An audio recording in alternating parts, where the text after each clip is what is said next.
आप सभी विद्वानों का जयपाल शास्त्री संस्कृत चैनल में हार्दिक अभिनंदन है, स्वागत है। आप हमारे इस चैनल को लाइक, शेयर और सब्सक्राइब जरूर कर लें, जिससे आपको आने वाली सभी वीडियो उपलब्ध हो सकें। आज का हमारा जो विषय है वो विषय है उच्चारण स्थान और संधि। आप बड़े ध्यान से देखें कि आपका कोई भी प्रश्न जो अचटेट में आने वाला है वो इस वीडियो से संबंधित होगा, चाहे वो उच्चारण स्थान हो और चाहे आपका वो संधि से संबंधित कोई भी प्रश्न हो। तो उच्चारण स्थानों के विषय में देखिए, ये आपका उच्चारण स्थान के विषय में है कि उच्चारण स्थान क्या है। कंठ। अब कंठ का जो उच्चारण स्थान है ए, आ और कवर्ग। कवर्ग के अंदर जैसे 5 वर्ग है, ये 5 वर्ण आएंगे, क, ख, ग, घ, ङ और है तथा विसर्ग। इन सभी का उच्चारण स्थान कंठ होगा। लेकिन जो विसर्ग हैं इनका एक विशेषता ये भी है कि ये जिसके भी पीछे लगेंगे ये उसके स्वर को भी ग्रहण कर लेंगे। जैसे राम अकारांत शब्द है, उसके पीछे यदि विसर्ग लगेंगे तो ए का उच्चारण स्थान ग्रहण कर लेंगे रामः, और यदि हरि के पीछे विसर्ग लगेंगे तो वो ई का उच्चारण स्थान ग्रहण कर लेंगे हरिहि। ऊ के पीछे लगेंगे तो ऊ का जो उच्चारण स्थान है उसको ग्रहण कर लेंगे साधुः। तो इस तरह से जो आपका कंठ है वो कंठ में ए, आ, कवर्ग, है और विसर्ग, ये आपके कंठ कहलाएंगे। आगे आपका है तालु। ई चू यसानाम तालु। ई ह्रस्व ई और दीर्घ ई तथा चवर्ग च, छ, ज, झ, य और श, ये आपके तालव्य कहलाएंगे। ये आपके अचटेट में काफ़ी बार पूछा भी जा चुका है कि जो य है इस य का उच्चारण स्थान बताइए। तो जो य है इसका उच्चारण स्थान क्या है? तालु। मूर्धा। री टुरसाणाम मूर्धा। री टवर्ग ट, ठ, ड, ढण, र और श, इनका उच्चारण स्थान मूर्धा है। दंत्य। लृ तुलसानाम दंताः। लृ तवर्ग, तवर्ग का अर्थ क्या होता है? त, थ, द, ध, न, ल और स, इनका उच्चारण स्थान दंत्य है। ओष्ठ उ और दीर्घ ऊ और पवर्ग प, फ, ब, भ, म, इनका उच्चारण स्थान ओष्ठ है।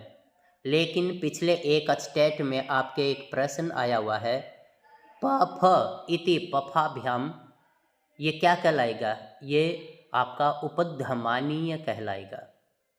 मोस्ट इम्पॉर्टेंट है, ये आपके अचटेट में भी आ चुका है, इम्पॉर्टेंट है ये। तो ये जो आपका उच्चारण स्थान है प, फ इति पफाभ्याम प्रागर्ध विसर्ग सदृशः, तो ये आपका उपध्मानीय कहलाएगा। नासिक्य। अब आगे आपका ये नासिक्य आ गया। य, म, ङ, ण, न और अनुस्वार, ये आपके क्या कहलाएंगे? नासिक्य, अर्थात नासिका से उच्चारित होने के कारण ये नासिक्य कहलाएंगे। हर वर्ग का जो पंचम अक्षर है वो अपने वर्ग का तो उच्चारण स्थान ग्रहण करेगा, लेकिन वो नासिक्य भी कहलाएगा। तो वो आपका नासिक्य कहलाएंगे य, म, ङ, ण, न और अनुस्वार। ए, ऐ, ये आपके कंठ तालु कहलाएंगे। मोस्ट इम्पॉर्टेंट हैं, ए, ऐ, ये आपके कंठ तालु कहलाएंगे। ये कंठ और तालु क्यों कहलाएंगे? क्योंकि ये 2 वर्णों से मिलकर के बना है। ए बराबर है ए प्लस ई। अब ई का उच्चारण, ए का उच्चारण स्थान क्या है? कंठ, और ई का क्या है? तालु। तो कंठ तालु, ऐसे ये 2 वर्णों के मिलने से बनने के कारण ये कंठ तालु कहलाएगा। दूसरा है कंठोष्ठ ओ, औ। अब ये जो ओ, औ है ये आपके कंठोष्ठ है, क्यों ये कंठोष्ठ क्यों है? क्योंकि ए प्लस ऊ। अब ए का कंठ हो गया और ऊ का ओष्ठ हो गया, तो ये बन गया कंठोष्ठ। व वकारस्य दंतोष्ठः, जो आपका व है ये आपका ओष्ठ दंतोष्ठ कहलाएगा, दंत और ओष्ठ। तो ये ध्यान दें कि आपका जो व है ये दंत और ओष्ठ कहलाएगा।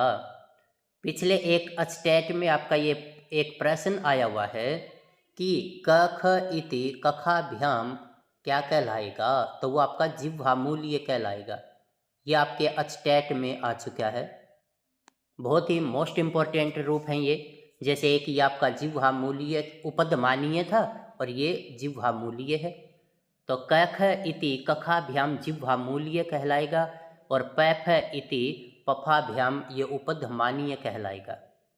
कंठ और नासिका से उच्चारण जो होता है वो चंद्र बिंदु जो होता है वो होता है। यत्न और प्रयत्न, आपके जो यत्न और प्रयत्न हैं उनके विषय में देखिए।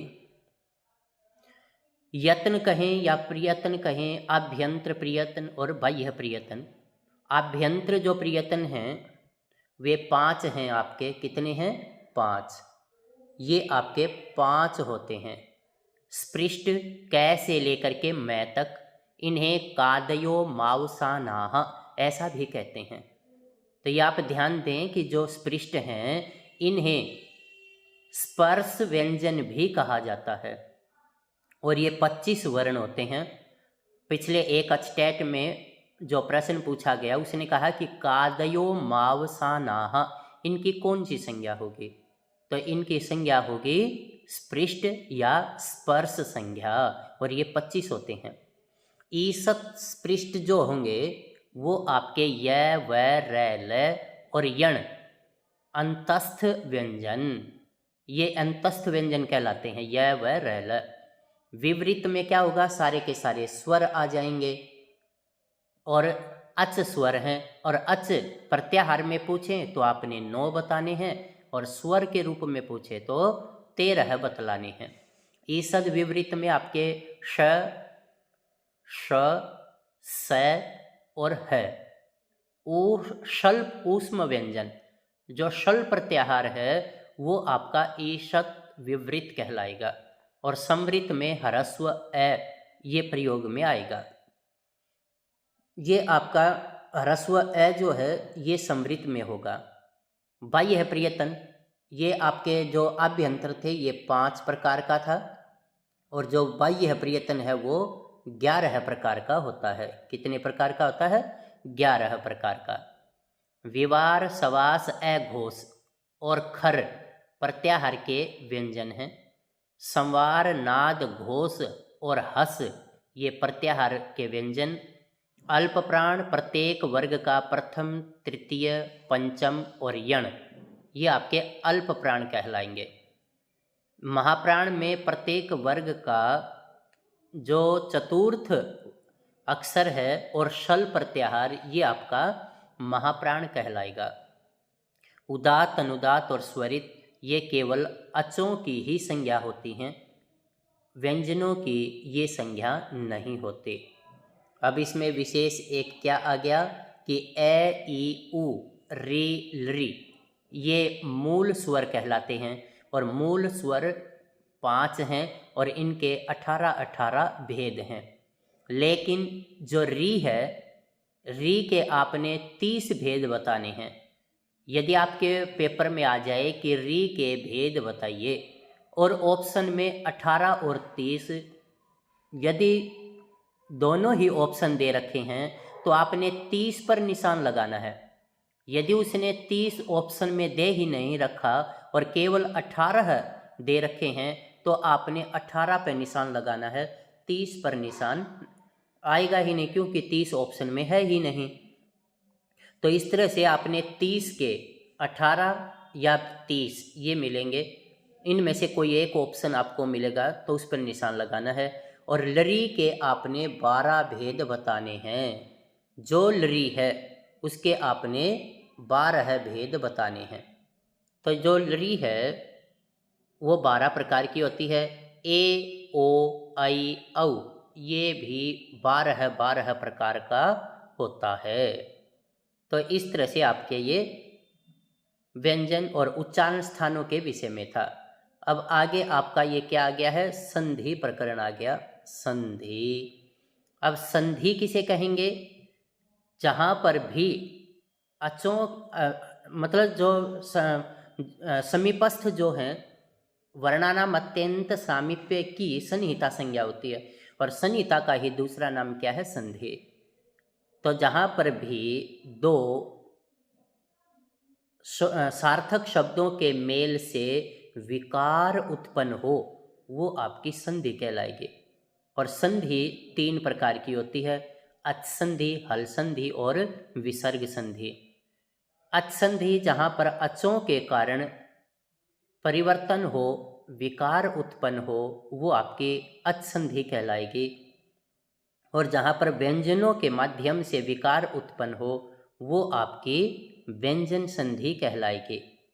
और जहाँ पर भी विसर्गों के माध्यम से विकार उत्पन्न हो वो आपकी विसर्ग संधि कहलाएगी। तो ये आपका संधि के विषय में था। अच संधि, यण संधि, इको यणची इसका सूत्र है, और इसका उदाहरण है सुधि प्लस उपास्य है, शुद्ध्युपास्य है और शुद्ध्युपास्य है। संधि विच्छेद दोनों का एक ही बनेगा, सुधि प्लस उपास्य। आपके 2 रूप बनेंगे, शुद्ध्युपास्य और शुद्ध्युपास्य। मध्वरी और मध्वरी, मदध्वरी मध्वरी। आगे देखिए, धात्री प्लस अंश है, धात्रंश है, लरी प्लस आकृति ही, लाकृति ही। ये आपके अचटेट में भी आ चुका है। लरी प्लस आकृति क्या बनेगा, तो लाकृति बनेगा। वहाँ पर आपको अलग अलग लय प्लस आकृति ऐसा दे देगा, तो आपने वहाँ पर भ्रम पैदा नहीं होना चाहिए आपके अंदर। लरी प्लस आकृति और लरी स्वर है। एक बार उसने अचटेट के पेपर में क्या दिया कि इनमें स्वर कौन सा है, और ये दे करके लरी भी दे दिया। तो कई सोचते हैं कि लरी तो व्यंजन है, लेकिन ये स्वर माना जाता है। तो यहाँ पर यदि प्लस अपि, यद्यपि, प्रति प्लस एकम, प्रत्येकम, अभि प्लस उदय, अभ्युदय, पितृ प्लस आज्ञा, पित्राज्ञा, मातृ प्लस आज्ञा, मात्राज्ञा, मात्राज्ञा, सु प्लस आगतम, स्वागतम, सु प्लस अस्ति, स्वस्ति, अनु प्लस अयः, अन्वयः, अनु प्लस एषणम, अन्वेषणम। तो इस तरह से ये आपका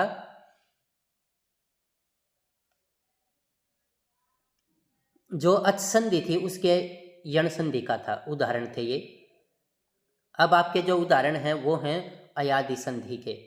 एचो अयवायावह ये सूत्र है इसका। हरे प्लस ए हर ये, विष्णु विष्णु प्लस ए विष्णवे, नई प्लस अकह नायकः, और गई प्लस पौ प्लस अकह पावकः, से प्लस अनम शयनम, ने प्लस अनम नयनम, अक गई प्लस अकह गायकः। ये आपके हिंदी में भी पूछा हुआ था कि बताइए गायक का संधि विच्छेद क्या बनेगा, तो गई प्लस अकह, पो प्लस अनः पवनः, पौ प्लस अनः पावनः, पो प्लस इत्रम पवित्रम, पौ प्लस अकह पावकः, लो प्लस अनः लवणः, बहु प्लस उकः भावुकः।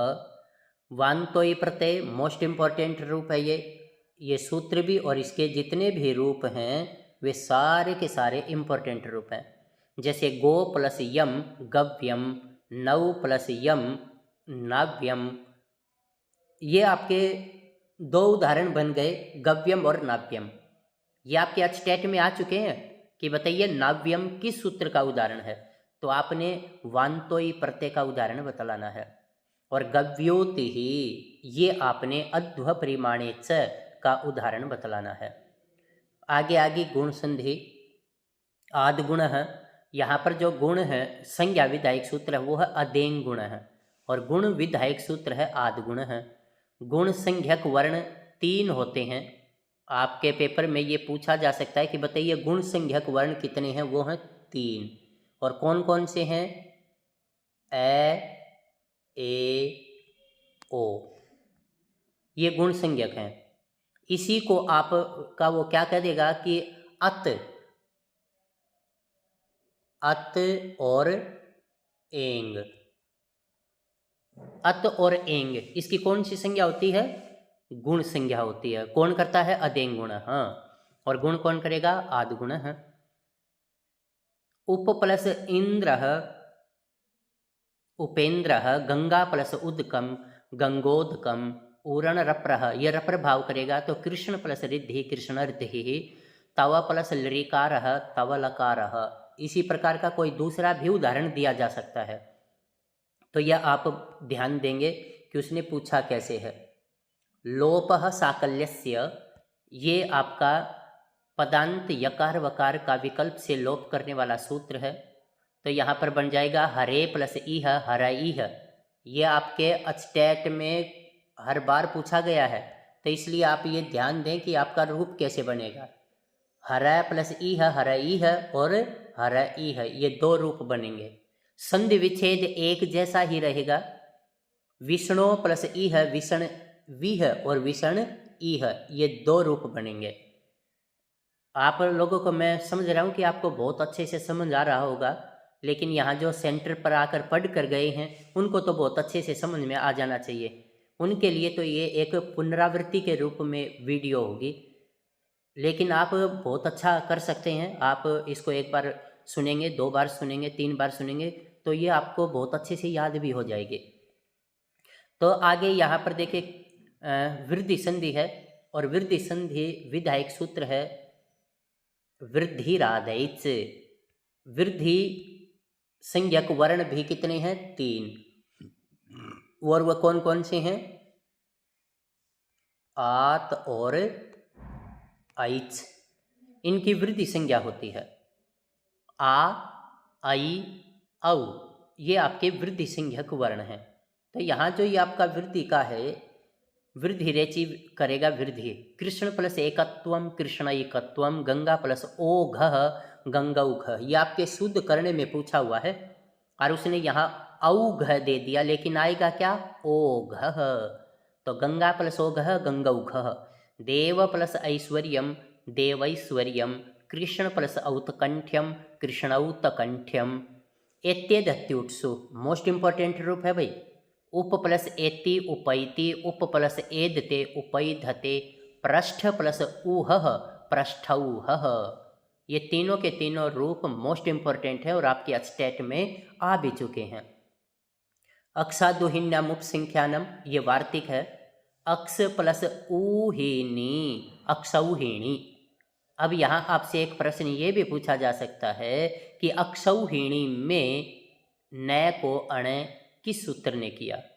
तो वो है आपका पूर्व पदार्थ संज्ञाया मगह।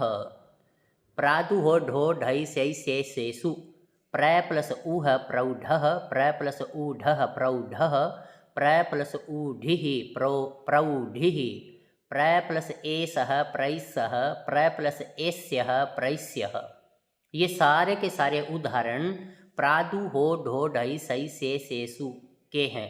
लेकिन यहाँ देखिए जो पृष्ठौह दे रखा है, इसके अंदर भी संदेह हो जाता है कि पृष्ठौह ये तो प्रादु हो ढो ढई शई सेसु का उदाहरण है, लेकिन ये आपका एत्येदत्युत्सु का उदाहरण है। ये ध्यान रखना। और ये ही गलती पिछले अचटेट में कुछ छात्रों से भी हो गई थी, और लेकिन आप ये गलती मत करना। आगे है ऋते च तृतीया समासे, सुख प्लस ऋतः सुखार्तः। एक बार उसने अचटेट वाले ने क्या किया कि सुख प्लस ऋतः, बताइए कौन सी संधि है? तो यहाँ हम क्या कर देते हैं? कृष्ण प्लस रिद्धि सोच करके, जैसे वहाँ हमने गुण किया था तो यहाँ पर भी गुण का ही विचार आ जाता है, लेकिन ये आपका वृद्धि संज्ञा का उदाहरण है और इसकी वार्तिक है ऋते च तृतीया समासे।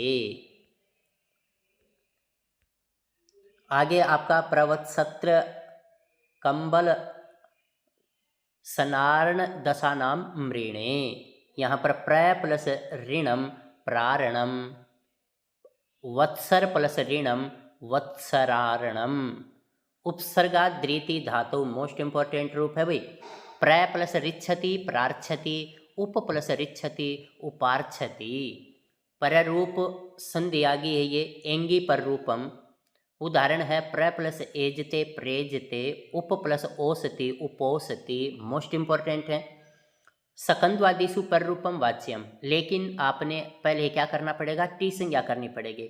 और टी संज्ञा कौन करता है, अचो अंत्यादि टी।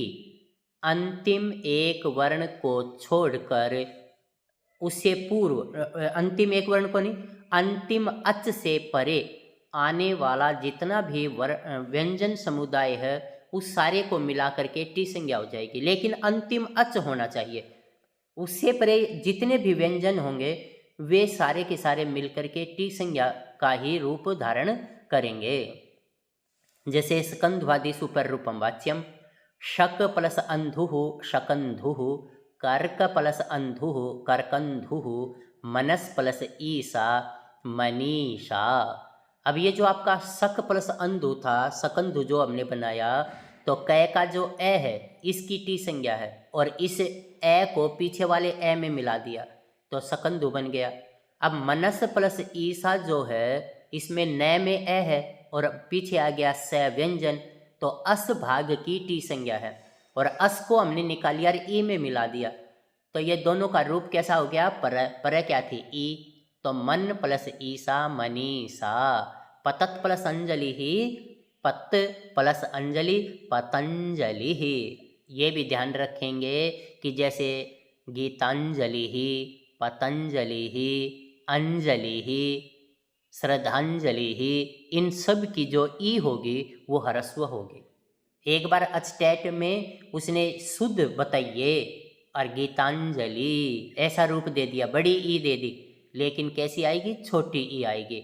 अंजलि इस प्रकार के कोई भी रूप हो तो आपने ध्यान रखना है कि उसमें ह्रस्व ई आएगी। ओमांगोश्च शिवाय प्लस ओम प्लस नमः शिवायोम नमः। शिव प्लस आ प्लस ई ही शिव प्लस ए ही शिवे ही। अब जो शिवे ही रूप है इसका यदि आपसे संधि विच्छेद पूछे तो आपने शिव प्लस ए ही ऐसा बताना है। लेकिन पिछले अचटैट में उसने क्या किया कि बताइए शिवे ही का सिद्धि विधायक सूत्र कौन सा है, तो वो जो सूत्र होगा वो है अंतादि वच्च। जो अंतादि वच्च जो सूत्र है वो शिवे ही का सिद्धि विधायक सूत्र होगा।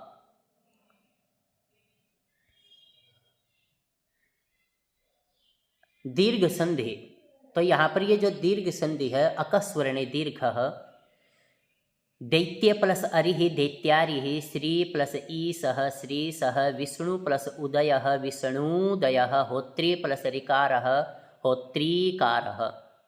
पूर्व रूप है एंगः पदांतादति, हरे प्लस अव हरेव, विष्णु प्लस अव विष्णोव, सर्वत्र विभाषा गोः अवंग स्फोटाइनस्य, गो प्लस अग्रम, तो इसके आपके गो अग्रम, एक तो ये आपका पूर्व प्रकृति भाव हो गया और गवाग्रम और गो अग्रम, इस तरह से ये आपके तीन रूप बनेंगे। ये तो हो गया इंग्य पदांतादति, ये गो प्लस अग्रम, ये अवंग स्फोटाइनस्य, इसे अवंग हो गया, और गो अग्रम ये प्रकृति भाव का रूप हो गया। इंद्रे च गो प्लस इंद्रः गवेंद्रः, गवाक्षः पिछले अचटैट में एक रूप आया है गवाक्षः, तो गो प्लस अक्षः उसका रूप बन जाएगा गवाक्षः। अब ये आपका प्रकृति भाव के हैं। ईदु देद द्विवचनम प्रगृहम और प्लुत प्रगृह अचि नित्यम। दीर्घ इकारांत उकारांत द्विवचनांत की प्रगृह संज्ञा होती है। मैंने द्विवचनांत शब्द बीच में डाला है, ये याद रखना।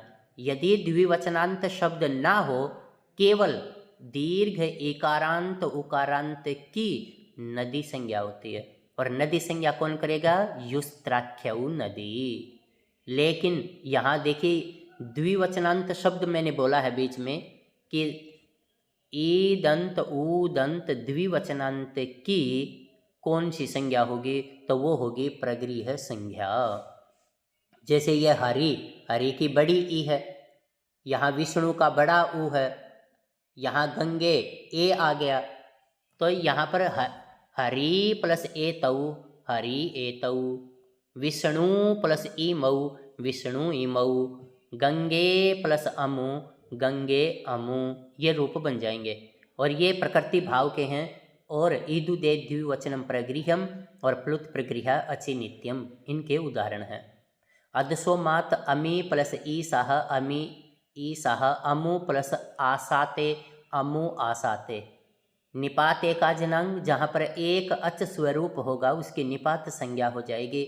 और ई इंद्र उ उमेश, आ प्लस एवं नु मन्यसे आ एवं नु मन्यसे, आ प्लस एवं किल तत् आ एवं किल तत्। ओत अहो प्लस ईसाह अहो ईसाह, ओत जो सूत्र है ये प्रगृह्य संज्ञा करने वाला सूत्र है। और प्रगृह्य संज्ञा होने पर क्या होगा, प्रकृति भाव कौन करेगा, प्लुत प्रगृह्या अचि नित्यम।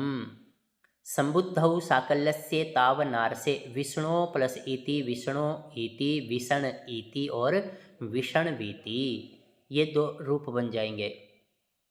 मय उयो वो वा, ये जो सूत्र है ये ऊ को वह करेगा। किम प्लस ऊ प्लस उक्तम किम वुक्तम और किम ऊ उक्तम किम किमु उक्तम।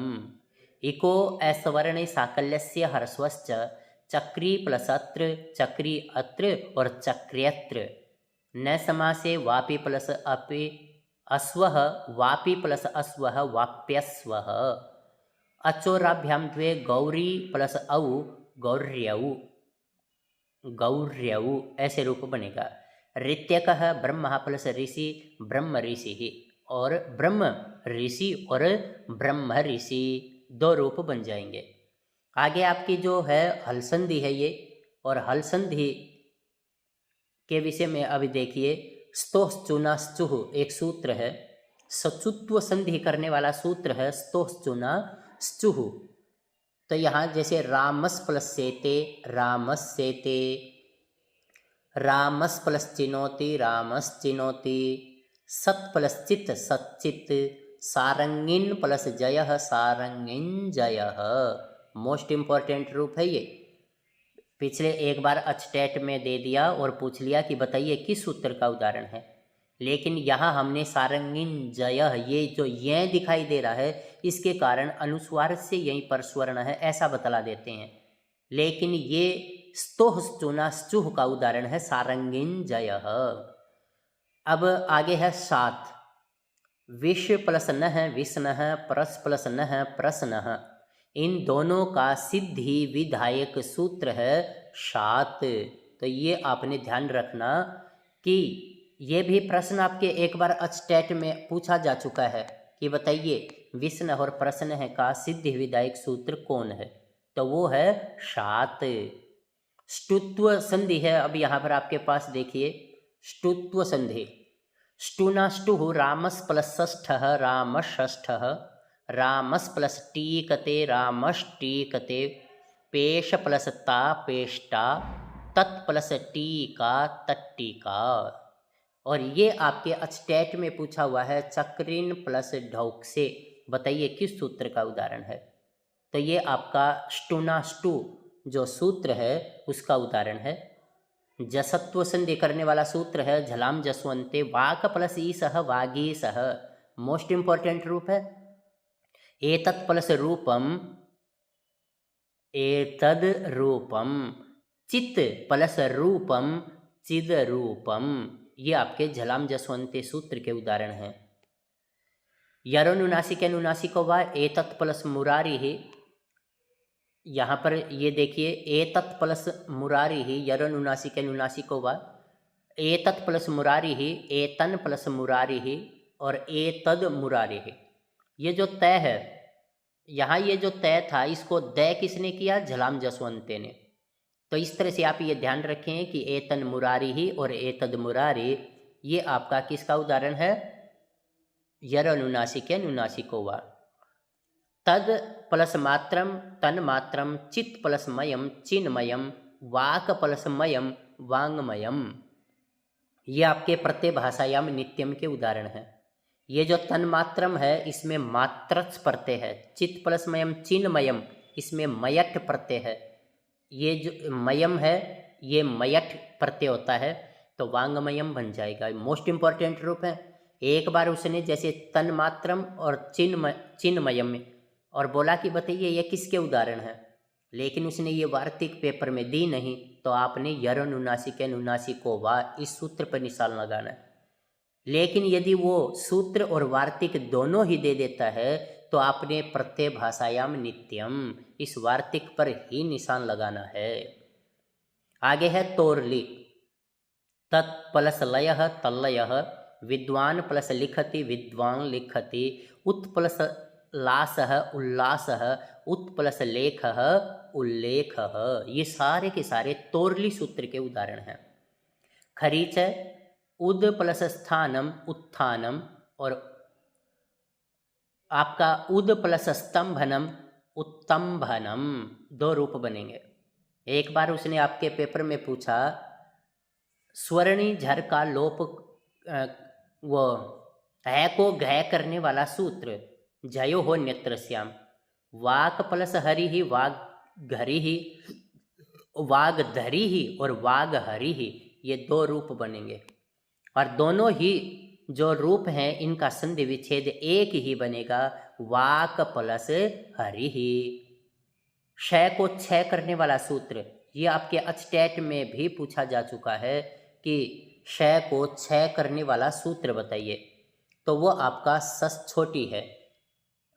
इस स को, ये जो आपका तालव्य स है, इसको क्षय करने वाला सूत्र है सस छोटी। तद प्लस शिव तत्शिव और तत्शिव, दो रूप बनेंगे। आगे ये आपका मनुस्वार है, मोस्ट इम्पॉर्टेंट रूप है। ये पदांत मकार को अनुस्वार करने वाला सूत्र है। तो हरिम प्लस वंदे हरिम वंदे, पदांत मकार नकार को, जो पद के बीच में मकार नकार यदि होगा तो उसको अनुस्वार करेगा नश्चा पदांतस्य झली। जैसे यसान प्लस सी यसांसी, आक्रन प्लस स्यते आक्रंस्यते। इस तरह से ये आपके दो रूप बन जाएंगे।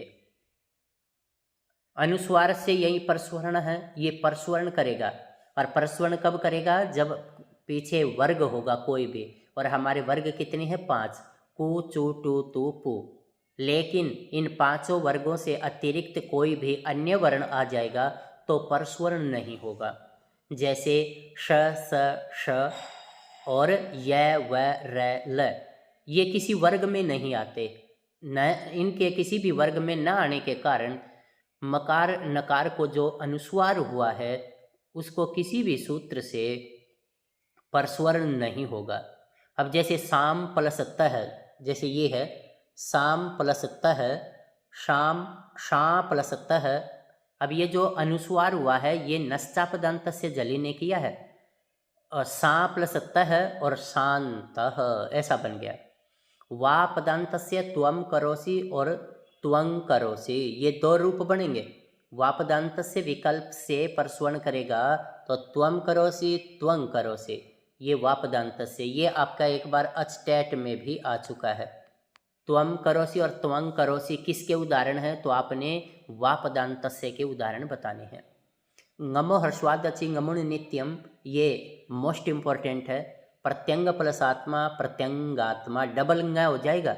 सुगण प्लस सह सुगणी सह, कुर्वन् प्लस अस्ति कुर्वन्नस्ति, सन प्लस अच्युतः सन्नच्युतः, ये 3 रूप आपके मोस्ट इम्पॉर्टेंट रूप हैं। अनुनासिक विधायक सूत्र है अत्रानुनासिक पूर्वस्य तु वा, और अनुस्वार विधायक सूत्र है अनुनासिकात परो अनुस्वारः।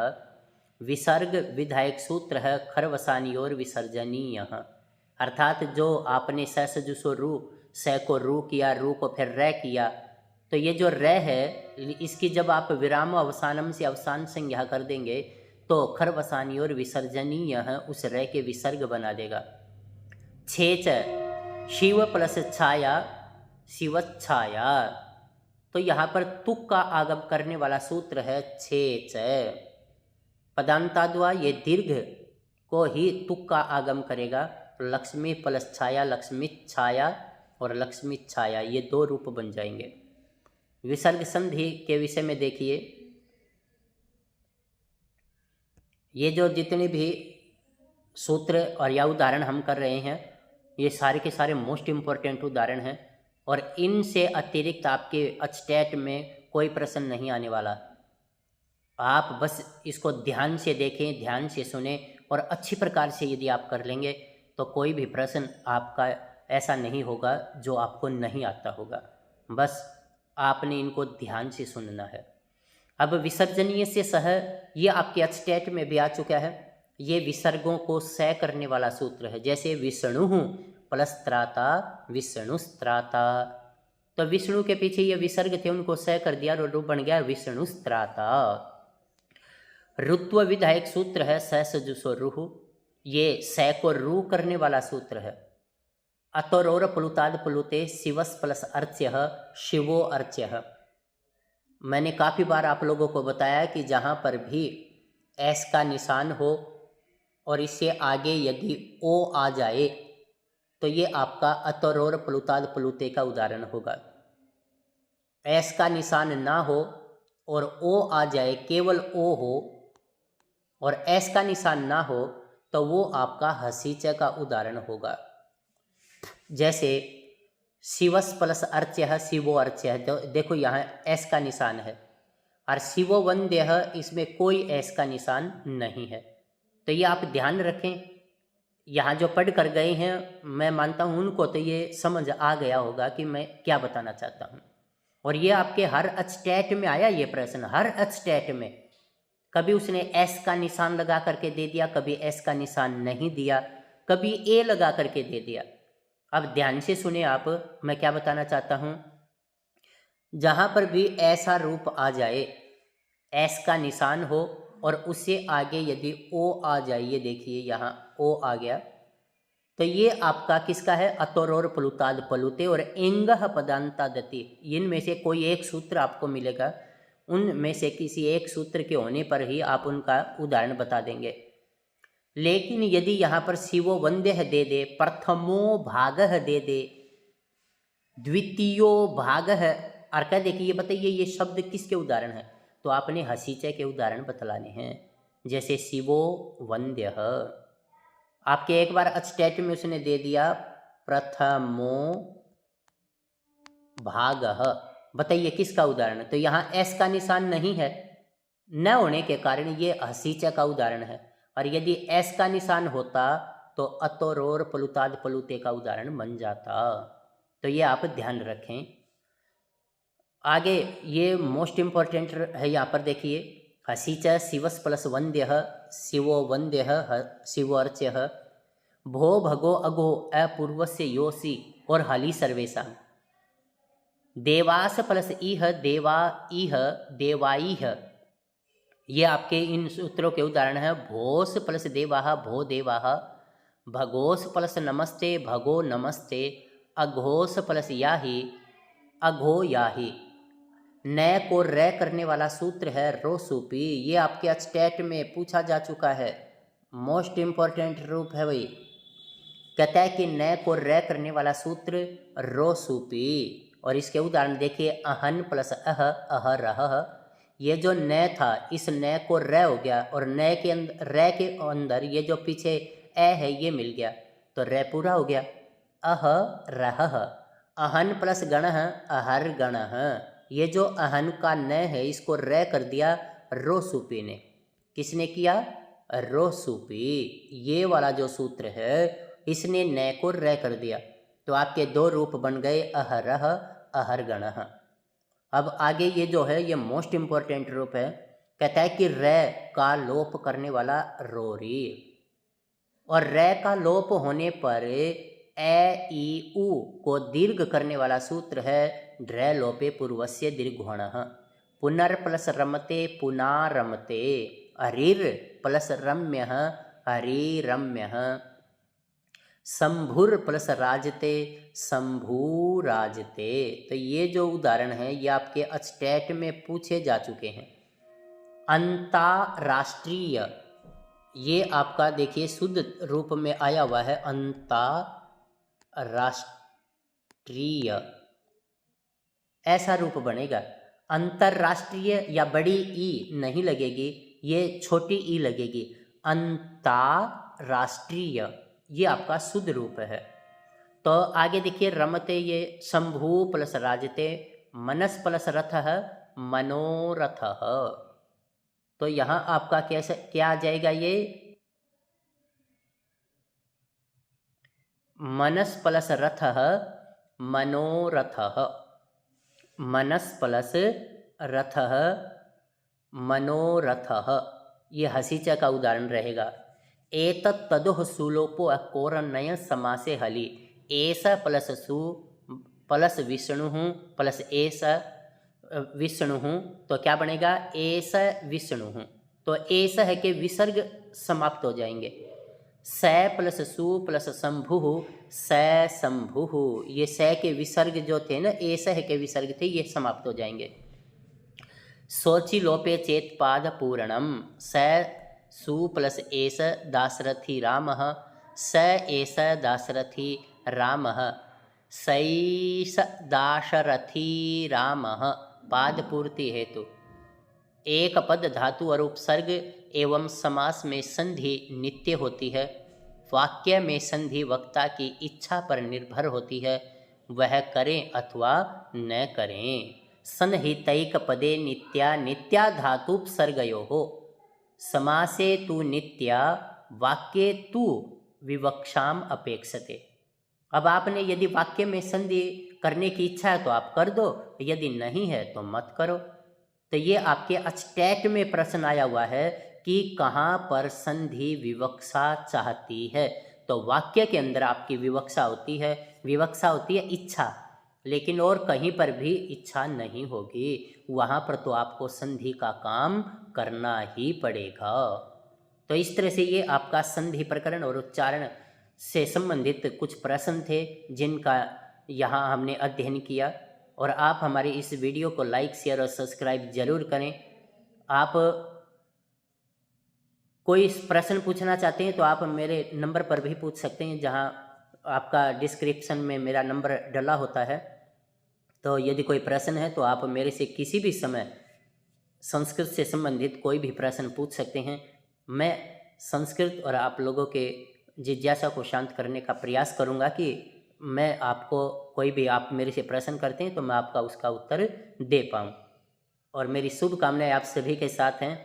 इन्हीं शब्दों के साथ आप सभी का बहुत बहुत धन्यवाद। जय तु संस्कृतम, जय तु भारतम।